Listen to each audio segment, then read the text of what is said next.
কিন্তু আসলে এই বাস্তবতায় যদি আমরা দেখতে যাই, তাহলে সেই মানুষ অবিবেচক ব্যক্তির মতো কাজ করে যাচ্ছে। আমরা প্রতিটা মানুষ জানি যে আমাদের কর্ম বা কাজ আল্লাহ কর্তৃক যে দায়িত্ব এসেছে বা যে কাজ এসেছে, সে কাজটা হচ্ছে আল্লাহর ইবাদত করা। সে ইবাদতটা বিভিন্ন ভাবে হতে পারে। ইবাদতটা বিভিন্ন ক্ষেত্র বিশেষে হয়ে থাকে। এখন আমরা যারা ইবাদত করছি, সে ইবাদতটা যদি সঠিক ভাবে হয়, একনিষ্ঠ আল্লাহর জন্য হয়, সে ইবাদতের ফল আল্লাহ তাআলার কাছে তারা পাবে। আর ইবাদত করছি, আসছি যাচ্ছে, মসজিদে অনেক মুসাল্লি বেড়েছে, এটা একটা কিয়ামতের আলামত। কিয়ামতের আলামত এমনটি ঘটবে যে মসজিদ ভর্তি মুসাল্লি হবে, কিন্তু তাদের ভিতরে ঈমান থাকবে না। নামাজ পড়বে ঠিক আছে, কিন্তু এই নামাজ তাদের কোনো কাজে আসবে না। এই ধরনের নামাজই যদি আমরা হই, নিশ্চিত আল্লাহর জাহান্নাম আমাদের জন্য অপেক্ষায় রয়েছে। নামাজি হতে হবে খাঁটি নামাজ, খাঁটি মুসলিম, নচেত কোন ইবাদত আল্লাহর কাছে কবুল হবে না। আমি আপনাদেরকে দেখছি যে বক্তব্যের শুরুতে ঘুম পাচ্ছেন। এত ঘুম পারলে কেমনে হয়? চাচাকে বেড দেওয়া লাগবে, একটা বেড দেন, বালিশ দেন, আনন্দে ঘুমান।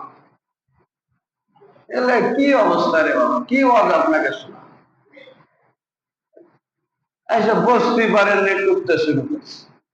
প্রথমে যদি মন মানসিকতা নষ্ট করে দেন যে কি ওয়াজ শোনাবো আপনাকে। এই জন্য কতগুলো মসজিদ আছে যে হুজুরও যেমন মুসাল্লি তেমন। হুজুরে টিভি দেখে, মুসাল্লি একসাথে বসে টিভি দেখে।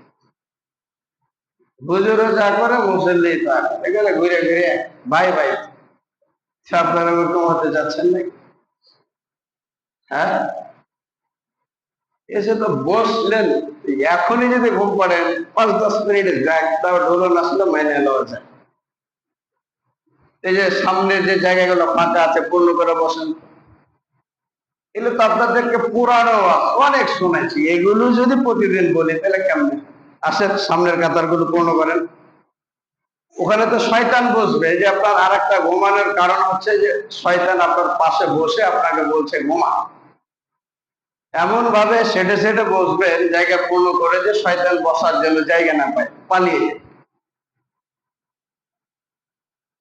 প্রশ্রয় তো শয়তানকে আপনারাই দিচ্ছে, তোর কাজ তো শয়তানি করা, তো করবে। একটু আমার দিকে তাকান, আমি কি বলি এগুলো একটু শোনেন, ঘুম আসবে না ইনশাআল্লাহ। আর আপনাদেরকে যদি একটু কড়া ভাবে বলি, তাও খারাপ লাগে যে আপনারা সব চাচা বসে আছেন, যুবক ভাই বসে আছেন। আমাদের সার্থকতা যদি আমরা না বুঝি, এই জুম্মার দিনে আসার সার্থকতাই হচ্ছে এখানে কিছু শিখবো, আমল করবো, নাকি বলেন? এসে ঘুম পাড়লে আপনি কি শিখবেন বলেন? মা খালা আপনারা ঘুম পাচ্ছেন নাকি? আপনাদেরকে তো দেখতে পাই না, তবে আপনারা ঘুম পাড়বেন না, এটা আমি আশাবাদ। আল্লাহ রাব্বুল আলামিন সূরাতুল মুমিনুন এর ৭৭ থেকে ৭২ নম্বর আয়াতে আল্লাহ তাআলা বলছেন যে আল্লাযীনা কাযযাবু বিল কিতাব বিমা আরসালনা বিহি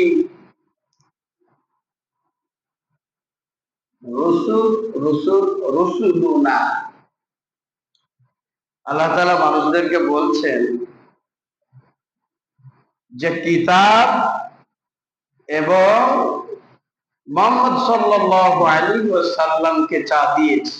আর আল্লাহ বলছেন যে আমি কিতাবে যা লিখে দিয়েছি তোমাদের জন্য বিধিবিধান এটা, এবং মুহাম্মদ সাল্লাল্লাহু আলাইহি ওয়াসাল্লাম যে তোমাদের কাছে প্রেরিত রাসূল, উনি যাহা কিছু আমার কাছ থেকে এনেছেন আপনাদের কাছে নিয়ে এসেছেন, এই কথা আল্লাহ বলছেন। এটাকে আল্লাযীনা কাযযাবু, যারা অস্বীকার করেছে, মিথ্যায় প্রতিপূর্ণ করেছে, অস্বীকার করে চলেছে, মানে নাই, যেন এগুলো মানা যাবে না, এগুলো আল্লাহর বিধান নয়। আল্লাহ বলছেন ফাসাউফা ইয়ালামুন, এই ধরনের মিথ্যাবাদী অস্বীকারকারী লোকেরা অচিরেই জানতে পারবে। কি জানতে পারবে? যে ইযিল আগলালু ফি আ'নাকিহিম ওয়াসসালাসিল, আল্লাহ বলছেন যে তাদের এই যে গলা, এই গলার ভিতরে পেঁচানো থাকবে শিকল বেড়ি। এই অপরাধী লোক যারা অস্বীকার করেছে আল্লাহর বিধিবিধান, আল্লাহর নীতিমালা, আল্লাহর ইবাদত থেকে যারা বঞ্চিত থাকবে, এদের কাছে ইসহাবুনা ফিল জাহিম, এদেরকে জাহান্নামের ফুটন্ত পানির কাছে নিয়ে যাওয়া, এবং কি করা হবে? সুম্মা ফিন নারে ইসজারুনা, এরপরে তাদেরকে জাহান্নামের অগ্নিকুণ্ডে দগ্ধ করা হবে, এর মানে পোড়ানো হবে। দুইটা জিনিস মনে রাখবেন, যারা আল্লাহর বিধিবিধানকে অস্বীকার করবে, মানবে না, অমান্য করে যারা চলবে, এদের শাস্তি হচ্ছে একে তো গরম পানি তাদের উপর ঢেলে দেওয়া হবে, গরম পানি দিয়ে তাদের শরীরগুলোকে ঝলসে দেওয়া হবে, চামড়াগুলো খুলে খুলে পড়বে, এটা তো হবেই। এরপর আর একটা শাস্তির কথা আল্লাহ বলছেন যে তাদেরকে জাহান্নামের আগুন দিয়ে দগ্ধ করা হবে, মানে পোড়ানো হবে। এই যে বিষয়গুলো এতটা কঠিন এবং জটিল ভাবে আল্লাহ বলেছেন, বেশ কিছুদিন থেকে আপনাদের জাহান্নামের ওয়াজ শোনাচ্ছি, তো একটু কি আপনাদের মনোভাবটা আল্লাহ তাআলার দিকে ফিরে আসে না, যে না আসলেই আমাদেরকে শাস্তি প্রয়োগ করা হবে যদি আমরা আল্লাহর বিধিবিধান না মানি? প্রসঙ্গগত কারণে একটা উদাহরণ আপনাদের দিচ্ছি। এক ভাই, আমাদের এই এলাকার এক ভাই কাজ করছিলেন জীবিকা উপার্জনের জন্য। কাজ করতে করতে হঠাৎ অসুস্থ হয়ে পড়লেন, ভালো মানুষ, এমন ভাবে অসুস্থ হয়ে পড়লেন যে মনে হয় তখনই উনি মারা যাবেন। হয়তো মৃত্যুর সময় তার ঘনিয়ে আসেনি বিধায় মারা যাননি, কিন্তু প্রায় মৃত্যুর কোলে শায়িত। চিকিৎসা নেওয়ার পরে উনি সুস্থ হন। ভাইয়ের সাথে গতকালও আমি কথা বলেছি। উনি এক পর্যায়ে বললেন যে ভাই, আমার স্ত্রী, পরিবার, বাড়ি গাড়ি এগুলো কিছু থাকবে না, আসলে আমার সাথে যাবে আমার নেক আমলটুকু। আমি যদি সেই দিন মারা যেতাম তাহলে তো আমি কোনো ইবাদতই করতে পারতাম না, সবই তো আমার ভুল, আমি তো অপরাধী, আমি তো কবরে গিয়ে শান্তি পেতাম না। এই যে একটা অসুখের সম্মুখীন হয়ে ভাই ৫ ওয়াক্ত সালাত পড়ছে, পড়েন আলহামদুলিল্লাহ। এই যে আল্লাহ একটা ব্যাধি দিয়েছেন, এই ব্যাধিকে ভয় করে সে আল্লাহর পথে ফিরে এসেছে, আমরা খুশি না? আলহামদুলিল্লাহ। এখন সে ব্যক্তি যদি মারা যায়, কোন মানুষ যদি সারা জীবন পাপ করতে করতে জীবনের কোন এক সময় যদি আল্লাহর পথে ফিরে আসার 1 ঘন্টা পরে, 1 মিনিট পর বা 10 মিনিট পর বা 5 মিনিট পর সে মারা যায়, আল্লাহ তার সমস্ত পাপ ক্ষমা করে দিয়ে তাকে জান্নাতবাসী করে দেন। পড়েন না সুবহানাল্লাহ। আল্লাহ এতটা দয়াশীল এবং মায়াশীল। কিন্তু এই ফিরে আসাটা হতে হবে একমাত্র আল্লাহর জন্য। যে জীবনে অনেক পাপ করেছি, অনেক ত্রুটি করেছি, আল্লাহ জাহান্নামের শাস্তি যে আপনি প্রয়োগ করবেন তা আমি সহ্য করতে পারবো, এটা আমার দ্বারা সম্ভব নয়। সুতরাং আল্লাহ, তোমার পথে ফিরে এসেছি, তুমি আমারে বাঁচায়। এভাবে যারা নারী এবং পুরুষদের মধ্য থেকে আল্লাহর সামনে পেশ করতে পারবে দরখাস্ত, কোনদিনও আল্লাহ তাআলা তাকে জাহান্নামে দিবেন। পড়েন না সুবহানাল্লাহ। আল্লাহ আমাদের জন্য জাহান্নামকে হারাম করে দিয়ে জান্নাতকে আমাদের জন্য ওয়াজিব করে দেন। পড়ে না। কথা কি শুনছেন আপনারা, না ঘুমাচ্ছেন? আর ঘুমান আপনারা, কত এই ঘুমার ওয়াজ করি রে বাবা, ঘুমান, সমস্যা নেই। আর সবাই তো আসলে উপদেশ গ্রহণ করবে না। আল্লাহ রাসূল যে কোরআন হাদিসের কথা বলেছিলেন, জাতির সামনে সবাইকে আল্লাহ রাসূলের কথা শুনেছিলেন? শোনেন না। ইসলামের প্রাথমিক যুগে মুসলিমে কিছু গরিব দরিদ্র যারা মানুষ, ফকির মিসকিন, এদের ভিতর থেকে ইসলামের কথা তারা মেনেছিলেন, শুনেছিলেন। আস্তে আস্তে আস্তে বাড়তে বাড়তে জনসংখ্যা এত দূরে এসেছে, আলহামদুলিল্লাহ। এখানে আমরা যারা বক্তব্য প্রদান করি, আপনাদেরকে সতর্ক বাণী দিই, এগুলো তো আর আমাদের কথা নয়। বলেন তো, এগুলো কি আমাদের কথা? এগুলো আল্লাহ তাআলা কর্তৃক আদেশকৃত, চয়নকৃত কথা, যা আমরা মাদ্রাসায় পড়েছি, শিখেছি, যতটুকু বুঝেছি সে অনুযায়ী আপনাদেরকে বোঝানোর চেষ্টা করব। এখানে আমরা যারা কথা বলি, অনেক সময় আমাদের কথাগুলো হয় উঁচু কণ্ঠে। রাসূল কারীম পড়েন সাল্লাল্লাহু আলাইহি ওয়াসাল্লাম, তিনি যখন মিম্বারে দাঁড়িয়ে কথা বলতেন, এটার মুখমণ্ডলটা লাল হয়ে যেত, রক্ত মনে হয় টকবক করতেছে, মনে হয় ঠোকা দিলেই রক্ত বের হবে। এভাবে তো আল্লাহর নবী কথা বলেছেন জাতিকে সংশোধনের জন্য। আমরা একটু বললে মন কেন খারাপ করেন আপনারা? আর এটা কাদের জন্য বলছি? কেউ যদি ভালো হয় তার জন্য কি ডান্ডা বেড়ির কোনো প্রয়োজন আছে? কথা বলেন, আছে? আর আজকের আলোচনায় হচ্ছে ডান্ডা বেড়ি, অপরাধী, শয়তানি, ডোড্ডামু, লুচ্চামু লোকদের ব্যাপার। পৃথিবীর ইতিহাসে আল্লাহর কোরআনে নবীজি আলাইহিস সালামের মুখনিসৃত বাণী যে হাদিস এসেছে, কোন জায়গায় কোনোভাবে বলা হয় নাই যে যারা ভালো কাজ করবে এদের জন্য ডান্ডা বেড়ি রয়েছে, শিকল রয়েছে, এদেরকে বাধা হবে, এদেরকে লাঞ্ছিত করা হবে, এদেরকে অপমানিত করা হবে। এরকম কথা যে করে শুনেছেন? কথা বলেন, শুনেছেন? শুনেন। সব অপরাধীদের জন্যই ডান্ডা বেড়ির ব্যবস্থা আল্লাহ করে রেখেছে। ঠিক আমাদের দুনিয়াতে তাই, আমরা যারা ভালো চলি, সমাজের যে শাসক, যিনি মন্ডল আছেন, যিনি নেতা আছেন, তিনি কি ভালো লোককে মারেন? কথা বলেন, মারেন? মারেন না। ভালো না, ভালোই চলে। কিন্তু যত মায়ের খায় সব শয়তান প্রকৃতির লোকেরাই মায়ের খায়। সম্মানিত সুধী, এই জন্য আপনাকে মমতাময়ী ভাষা দিয়ে বলছি, আপনাদের এলাকার এক চাচার পিছনে লেগে থেকে থেকেও 2 দিন হলো সালাদ ফলাইছে, পড়েন আলহামদুলিল্লাহ। মানে যখন যাই চাচার কাছে তখনই বলি, চাচা সালাদটা পড়বেন না? হ্যাঁ, সরমে বলবে, যাই হোক, আল্লাহর পথে ফিরে এসেছেন, তাকে দিন ইসলামের জন্য আল্লাহ কবুল করেন। পড়ে না।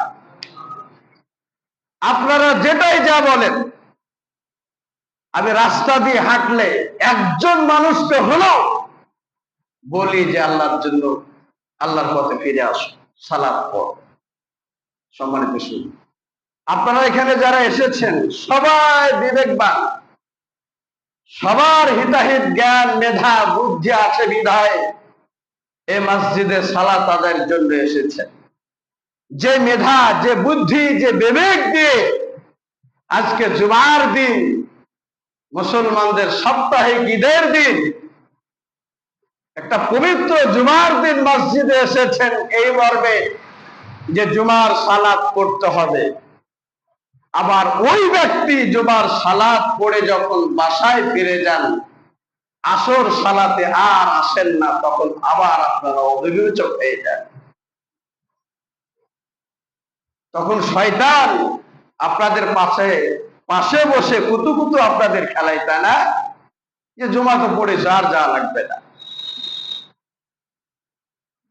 আসলে এই সমাজে, এ দেশে, এ রাষ্ট্রের মসজিদের ইমামগণ যারা যেখানে যেভাবে কর্মরত আছেন, এই দায়িত্বশীল ব্যক্তিরা যদি সঠিক হতেন, তাহলে কোনো অমান্যকারী, অন্যায় করা, কোন দুষ্ট প্রকৃতির লোক অন্যায় করার কোনো সুযোগ পেত না। আমরা ইমামরা যদি বলি অমুক তো খারাপ, অমুক তো মেয়ে ছেলে বের করে নিয়ে এসেছেন, তো ইমাম সাহেব বিয়ে পড়ায় দেন। আমি বলছি আমি তো যেতে পারবো না ভাই।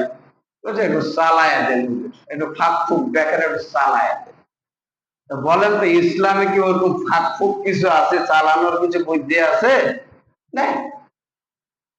আমি হয়তো পড়ালাম না, আমার মতো আর একদিন দরদি ভাই মন্ডলদের বা নেতাদের কথা শুনে চালায় দিল। তাহলে ওই লোকটা ভালো হবে কেমনে? যদি ঠেকাই পড়তো, তার কাজে যদি সে বাধাগ্রস্ত হতো, তাহলে সে শয়তান বেঈমান থাকতো না। অবশ্য আল্লাহর পথে বেরিয়েছে, সঠিক কথাটাই মানতো, সঠিক ইসলামটাই মানতো, সঠিক ইসলামটাই খুঁজে বেড়াতো।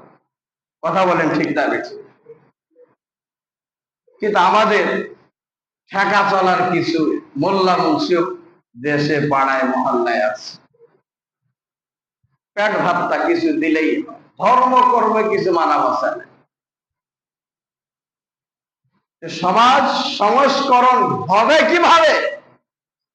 এই সমাজের যারা নেতৃত্বে আছেন, যারা মন্ডল সাহেব আছেন, তারা সবাই যদি নামাজি হতেন, নামাজি হয়ে তার প্রজাদেরকে যদি বলতেন আমার সমাজে একটা বেনামাজি লোক থাকবে না, একটা অন্যায়কারী লোক থাকবে না, একটা গাঁজাখোর থাকবে না, একটা বিড়িখোর থাকবে না, একটা জর্দাখোর থাকবে না, একটা গোলখোর থাকবে না, আমার সমাজে তার আশ্রয় নেই। বলেন তো সে কি খারাপ কাজ করার প্রশ্রয় পেত? একটু কথা বলেন চাচা, পেত?